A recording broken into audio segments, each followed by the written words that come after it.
Good morning, everybody. Welcome to Pen Vicarage on this Thursday morning. Lovely to see you, and thank you for joining us for our Bible talk for today. And it's great to be with you as we continue our adventure through the incredible book of Genesis.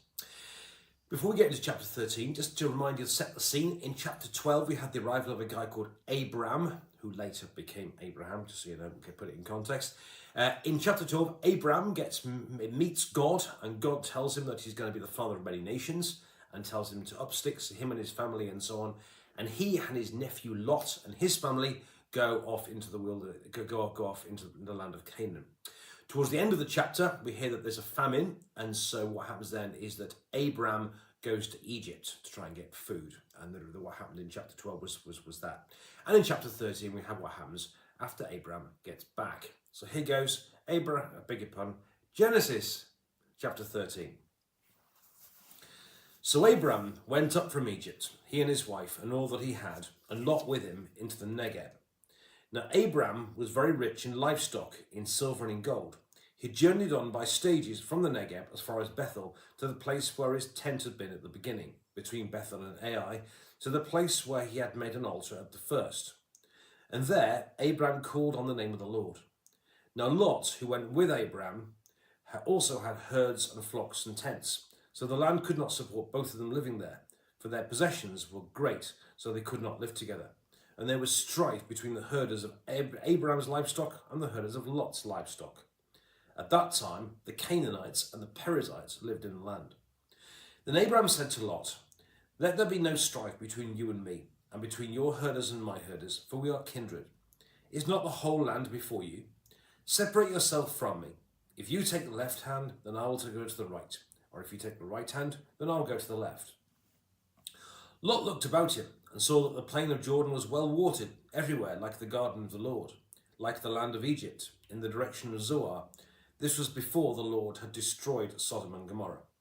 So Lot chose for himself all the plain of the Jordan, and Lot journeyed eastward. Thus they separated from each other. Abram settled in the land of Canaan, while Lot settled among the cities of the plain and moved his tent as far as Sodom. Now the people of Sodom were wicked, great sinners against the Lord. The Lord said to Abram, after Lot had separated from him, "Raise your eyes now and look from the place where you are, northward and southward and eastward and westward, for all the land that you see I will give you and your offspring forever. I will make your offspring like the dust of the earth, so that if one can count the dust of the earth, your offspring also can be counted. Rise up, walk through the length and breadth of the land, for I will give it to you." So Abraham moved his tent and came and settled by the oaks of Mamre, which are at Hebron, and there he built an altar to the Lord. And this is the word of the Lord. Thanks be to God. Okay, so what happened, as I say, in yesterday's reading, there'd been a famine in Egypt, and Abram had gone to Egypt to try and get food and so on.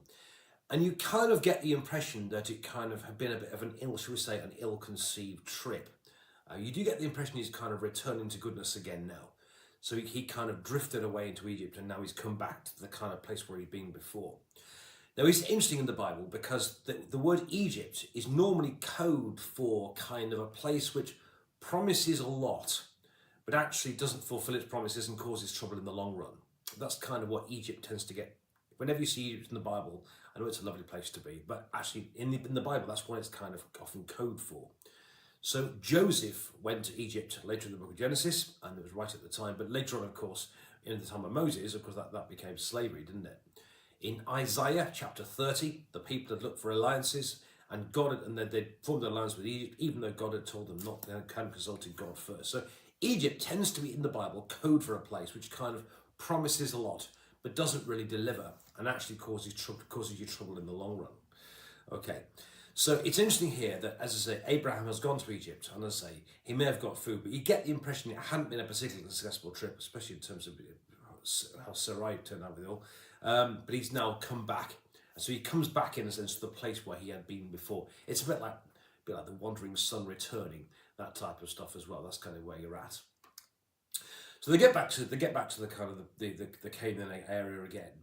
And then you find that Abram's rich, and he has got lots of sheep and so on, and so have his nephew Lot, who's come with him.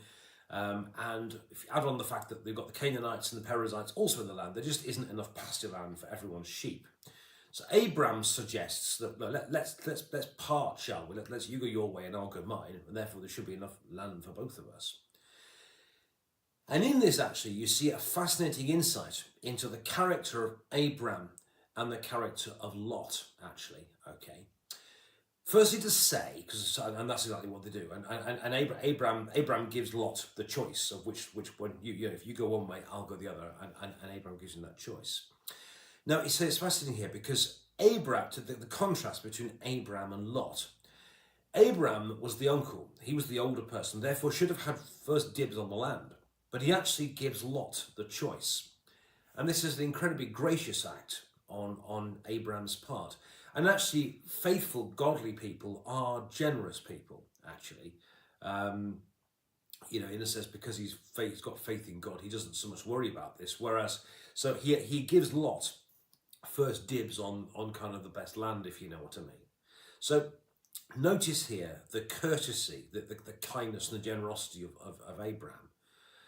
Lot, on the other hand, just does a smash and grab for the best. So Abram is kind and generous and courteous, whereas Lot, who should have deferred to his uncle, who actually just goes for what looks best. Okay, so notice the kindness of Abram compared to the kind of grab it stuff of Lot. There's the kind of a bit of a contrast there. Okay, then what does Lot use in his choice of where he wants to go? He basically goes for what looks good. Okay. It looks like it's well watered and looks like it did in Egypt. And that should be a bit of a key, really, So Lot goes for the land that he thinks looks good, okay? And you all know how deceptive looks can be. Abram, on the other hand, you very much get the impression is full of the promises of God. So Lot goes for what looks good, okay, what seems to looks good, whereas Abram is faithful and he goes with where God has told him to go. So notice the contrast between what looks good and what actually is good. Okay, because looks, as we know, can be deceptive, and of course they are 3 or 4 chapters from now. Then notice again the kind of contrasting godliness between Abram and Lot.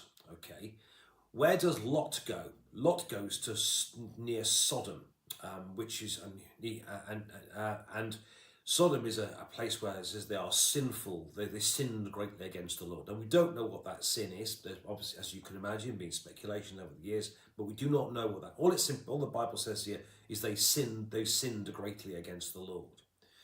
So Lot went to a place which looked good, but actually was known to be a very sinful place. Notice he puts what looks good before godliness. This is not a guy that's putting God first in his life. This is a guy who's going for what looks good and what's materially fortunate for him rather than what is God's will, if you see what I mean. Okay, so because he moves to Sodom, he goes to a place of notorious sinfulness, but that's kind of all right because he's going to a place that looks good. Can you see? Contrast with Abram. Where does Abram go? Abraham goes to a place called Mamre. He said the oaks of Mamre. Now, the Mamre thing, apparently, it means friendship, it means peaceful relations and alliances. It's a nice one, so it's a nice place to be. That's kind of so Abraham goes to a place which is a peaceful place. He also goes to trees, which are which are places of worship. And so the first thing Abraham does when he gets there is he worships God there. Okay, so he thanks God and he worships God. He does clearly put God first. And notice also that he's going to a place. God appears to him again, and God reinforces the promise. And Abraham believes it and so God tells him, go and enjoy the promise of the land that I promised to you. And however difficult it may seem, enjoy it and go and spread out in it. And what is more, he tells him this, he reinforces the fact that he's going to be the father of many nations. Again, reminding us, we found out yesterday that Sarai, his wife, was barren. And that presumably hasn't won't necessarily looked any better between chapter 13 and chapter 12. In fact, she's a bit older. So, it says it will become even more unlikely. So, but Abraham still believes God. So you've got Lot, who goes to a place which is sinful and a place which looks good on the face of it and promises material goodness. Whereas Abram goes, firstly he goes to a place, a peaceful place. He goes to a place, the first place he goes to is worship God. And he also continues to believe the promises of God, that God will give him, that God will give him the land. And he continues to believe that. And he also believes that God will make him the father of all nations. So the contrast between somebody who goes materialistic and what looks good despite the sinfulness, compared to Abram, who worships God, believes God's promises and is faithful. And that, I believe, is an inspiration to us. And contrast the way the world works today with what looks good, what seems to be materially best, what actually believing in God is putting God first, trusting God in all things and believing in him.